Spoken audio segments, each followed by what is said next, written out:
So, good afternoon, Arvind. So, before we Good begin, afternoon.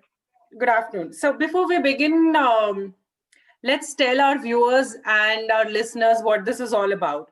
So, now that the COVID vaccine is, I won't say in the market, but now it looks Yeah, like it would soon be available. There are a lot of rumors going around and a lot of myths floating around. So today's discussion is going to be around those myths and what yeah, exactly is the truth around whatever is being circulated.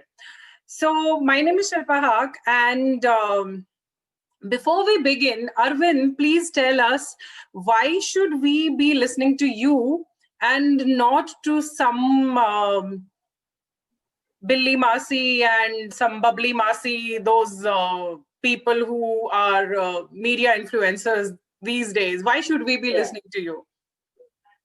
yeah.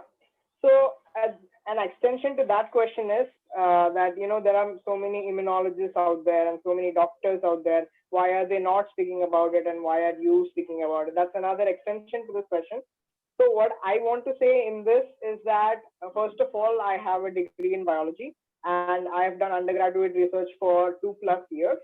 And currently, I'm pursuing a master's dissertation project, so which is also around drug targets and all that stuff.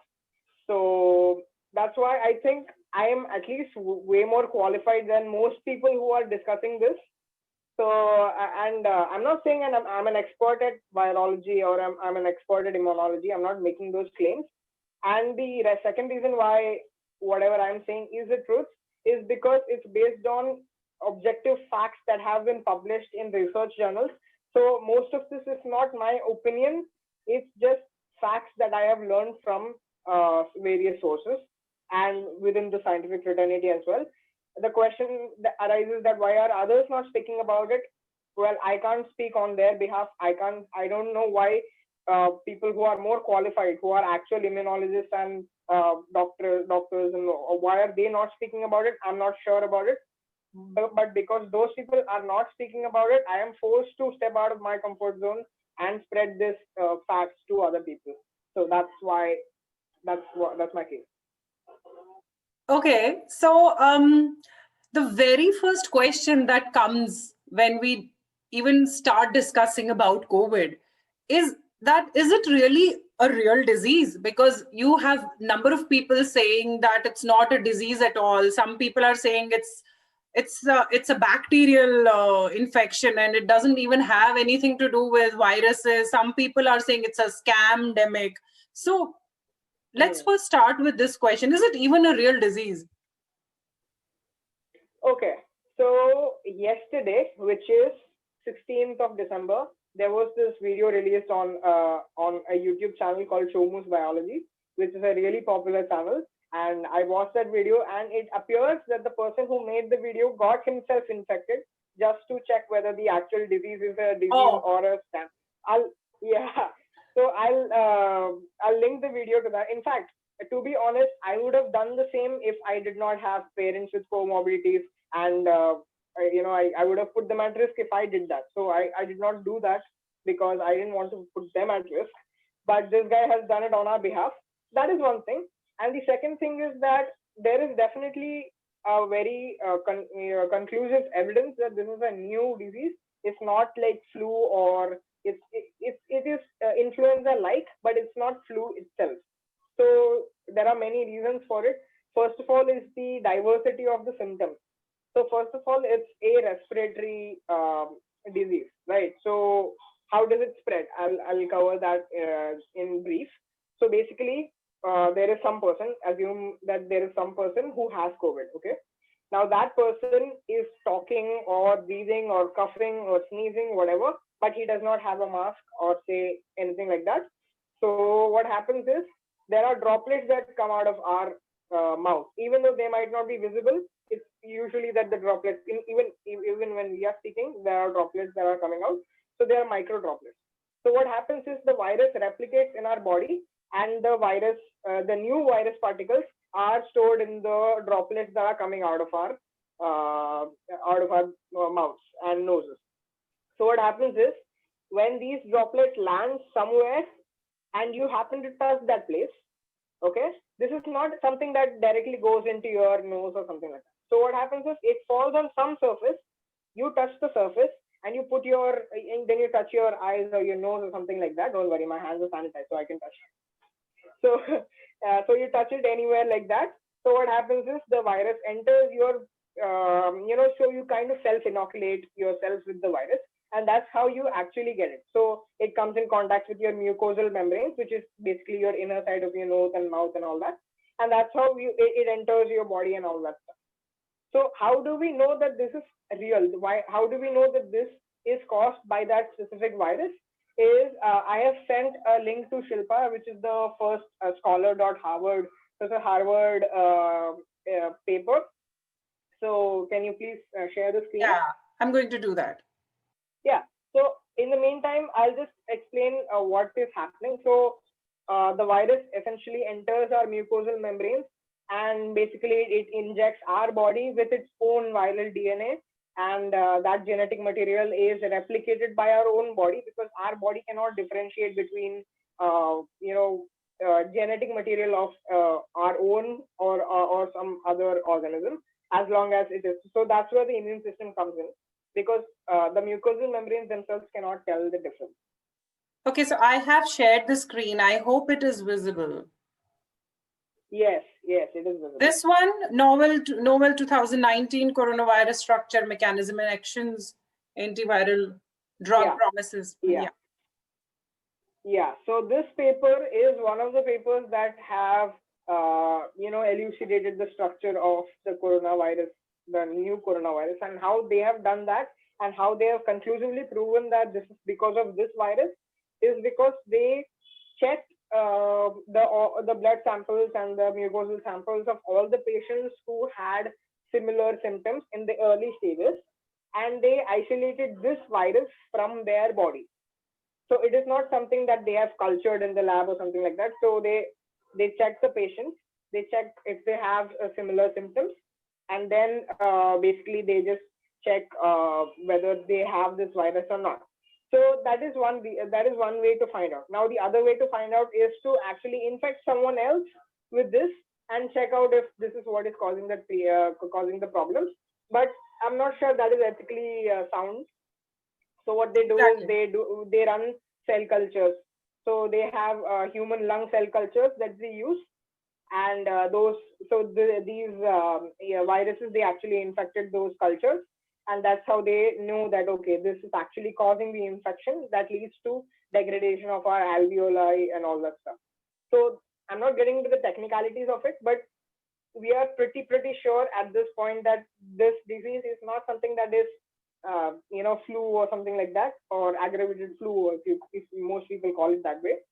This is actually a new virus and it's a new disease, so it's better to be careful about it.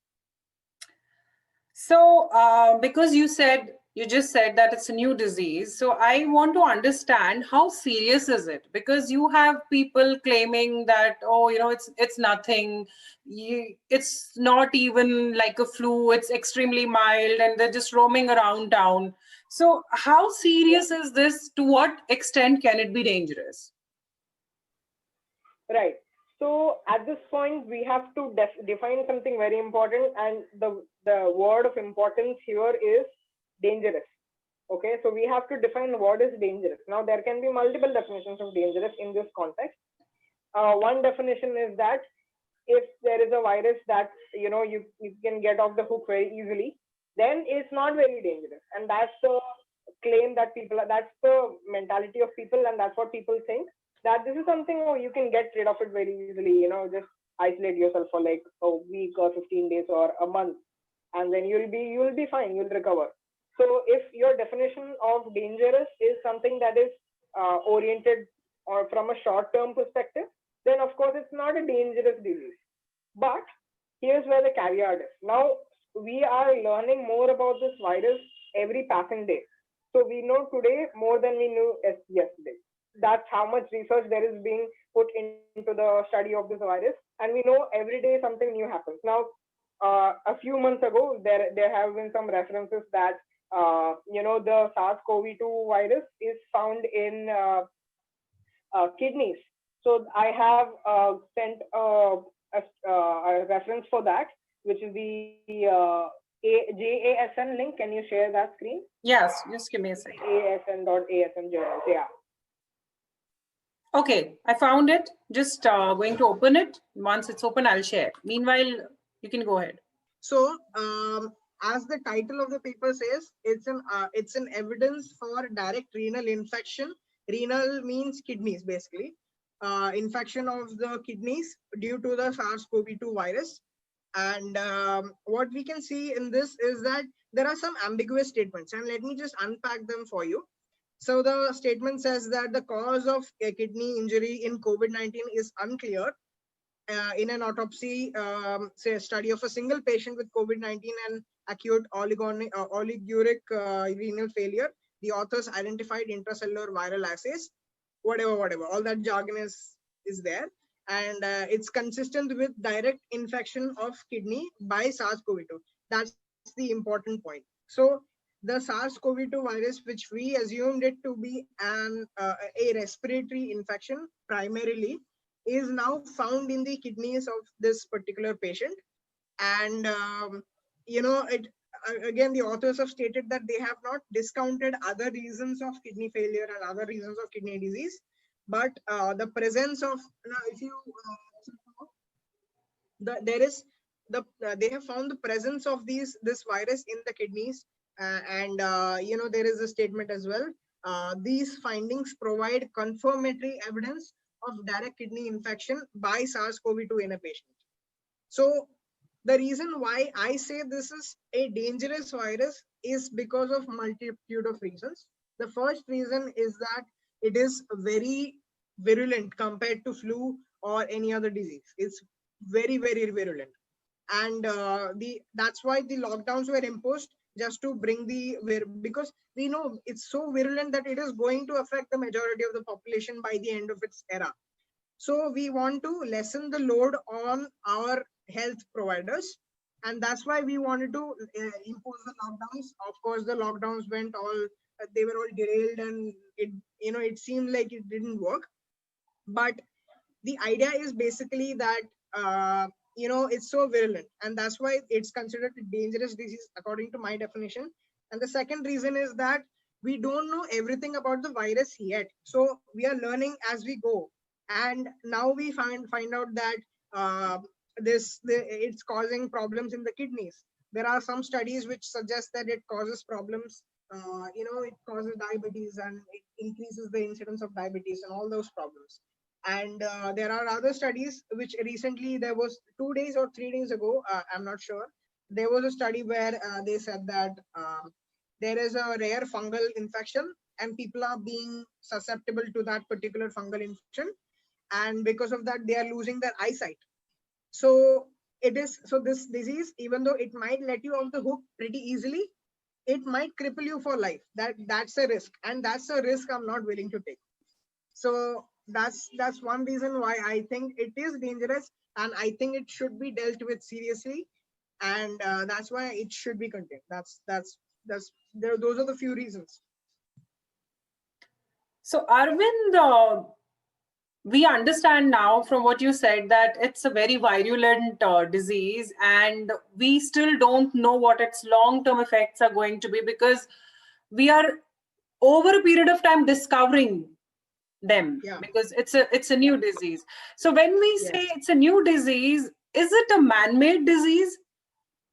Because you have number of claims coming in that it's a man-made disease, it was created in a lab, and so on. So I just want to understand, what is your take on this? Okay, so it's again, so I'll have to explain it in a different way. So there are two types of modification. So the claim basically in general is that the virus has been mutated and has been given a gain of function mutation. So basically gain of function is basically a mutation that increases your powers. So you can imagine like X-Men.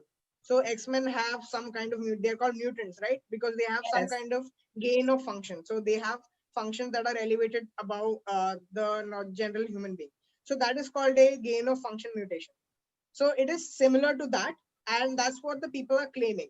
But and the other claim is that it is a chimera virus. So I'll have to explain what a chimera virus is. The So only thing I know about chimera is chimera and bellerophon that I heard in Mission Impossible. I have no clue beyond that.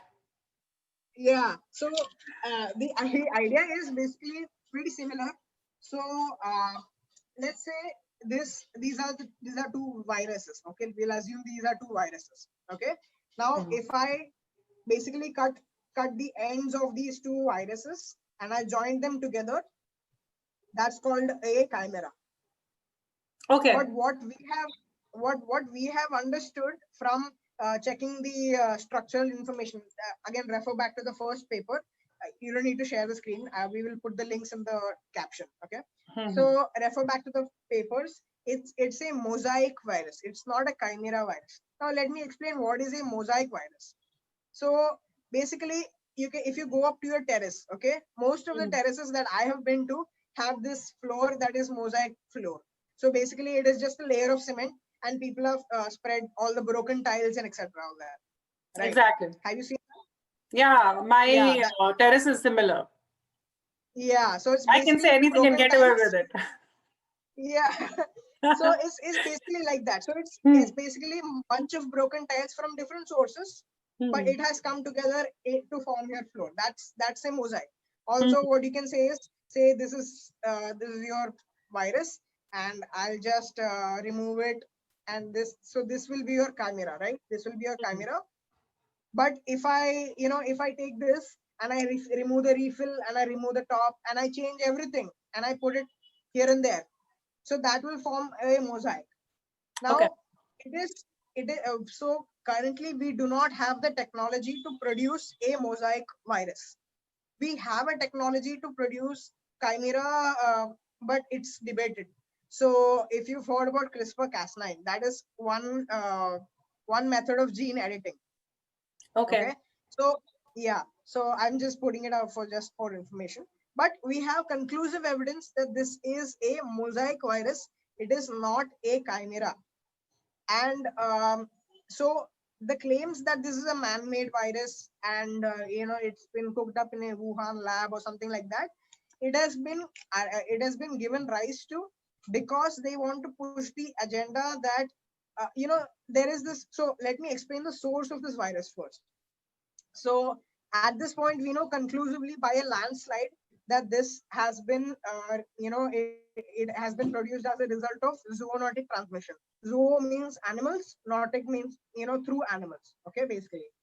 So that's how we know conclusively right now that it has been spread from animals to humans. And we know that the one of the sources is the wet markets that were present in Wuhan. So Okay. to acknowledge that this virus has come from zoonotic transmission, we have to acknowledge that the wet markets and the consumption of exotic animals and stuff like that, that is very prevalent in China, is the main reason for this disease. Because what happens is these wet markets are excellent places for the incubation of the virus. So the virus can replicate very fast and it can recombine itself. So when you recombine itself, it forms the mosaic. Basically, if you take if you have a terrace and you can either put one kind of tiles, all broken tiles, or you can get tiles from different areas. You can get blue tiles, you can get red tiles, you can get yellow tiles, like that. So basically, it recombines very fast. And when some human came in contact with the animal, that virus was passed on to the human. And so we can't really pin it to one human. So it has to be many humans who have simultaneously come into contact with that particular virus, and that has led to the exponential increase in the spread of the disease. So Okay. that's how we know it's not a man-made virus. It is something that is zoonotic, which is coming from animals. And there are efforts to derail this discussion, by calling it a man-made virus, because people don't want to acknowledge that this is something that has come from us exploiting animals. Okay, so Okay. that's just what I'm inserting there. Okay, so that's in a layman's language, this is a wild virus which has jumped from animals to humans. Now, humans are also Yeah. animals, but it has jumped. It's a zoonotic virus which has jumped from other creatures to humans, and not really a man-made virus from what we know till now.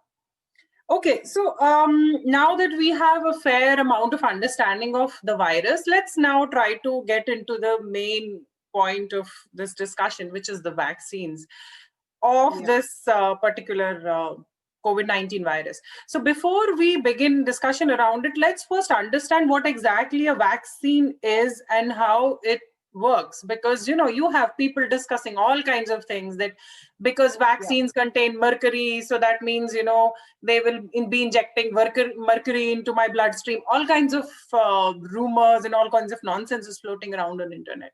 So just let us know what exactly a vaccine is and how does it work. Okay, so before I explain what a vaccine is, it is important that we, in brief, at least we understand the immune system of our body, right? So what happens is our body has many mechanisms of defense. So there are different lines of defense. Your first line of defense is basically your skin and etc. Your skin, your hair, that is your first line of defense. And as we go inward toward the body, there are multiple lines of defense. Now, what our immune system's job is that it has to differentiate between self and non-self. Okay, that is the primary aim or goal of the immune system, because whatever else comes after that. So first you have to recognize what is self and non-self. And I'm just inserting a fact that if that ability to differentiate between self and non-self is broken, that's when we come to autoimmune diseases, basically. So autoimmune system is basically our own immune system attacking our own body, because it is not able to differentiate between self and non-self. Like Crohn's disease. Yeah, so all those diseases like Crohn's, like your rheumatoid arthritis, okay, etc. I didn't know that was an autoimmune disease. Yeah, so and our myasthenia gravis, there's this disease called myasthenia gravis.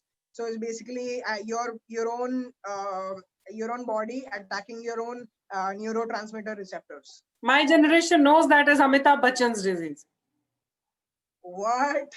I didn't yeah, know so that. in Coolie, when he was, I don't know, somebody attacked him or something during the shooting of Coolie, that's when he got this disease. Anyway, I don't want to derail you from what you were saying. Yeah, sure. Yeah, so basically our immune system wants to differentiate between self and non-self. Okay, so the idea of vaccines is very similar to homeopathy, which is a different discussion. We'll probably come to it later.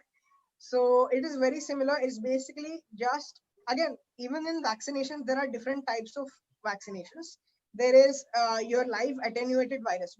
Basically, it is a live virus, but I have somehow crippled it, such that it is not able to produce virulence. Let's say this is the virus and this is the virulent part. I'm removing this part and I'm inserting it into your body. So it can no longer cause your disease per se.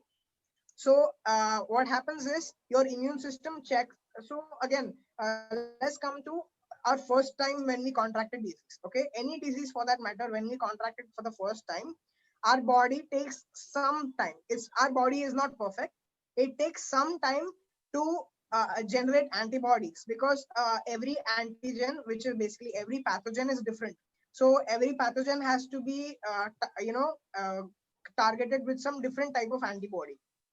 And in that, the body spends some time figuring out what is happening, and in that period it boosts your body temperature in an attempt to kill the virus, and that's called your fever. Yeah. So what happens is, when some pathogen enters your body tries to kill it by increasing the temperature, by increasing your body temperature, which is fever. And simultaneously what it is doing is it's trying to mix and match whichever antigen is working for the disease per se. Okay. And then what happens is this antigen, which whichever works against this virus, is is loaded onto memory cells.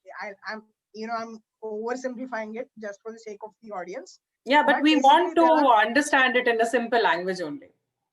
exactly. So memory cells are basically cells which store the memory. Okay, if a cold ka virus comes, then I have to use this antibody. If chickenpox comes, I have to use this antibody. Okay. So basically, it takes some time to store that memory. Mm-hmm. So what happens is when you give a vaccine, which is basically a live attenuated virus, so it is a live virus, but or a live bacteria, whatever, it depends. And what happens is your body first understands, okay, this is the actual disease. So it will start making antibodies before you get the actual disease. So your body already has antibodies to fight the disease when it actually comes. Okay. Yeah. So it's basically, let's talk in terms of our Indian Army. So basically, if I send if I send a terrorist basically without any guns, and I send him into the borders, our our army will first identify, okay, this is a terrorist, this is how he operates, this is how he talks, this is how he thinks, etc., etc., and they will know what to do next time. So next Okay. time when an armed terrorist enters the borders, our army already has the guns to deal with them. Okay. Okay.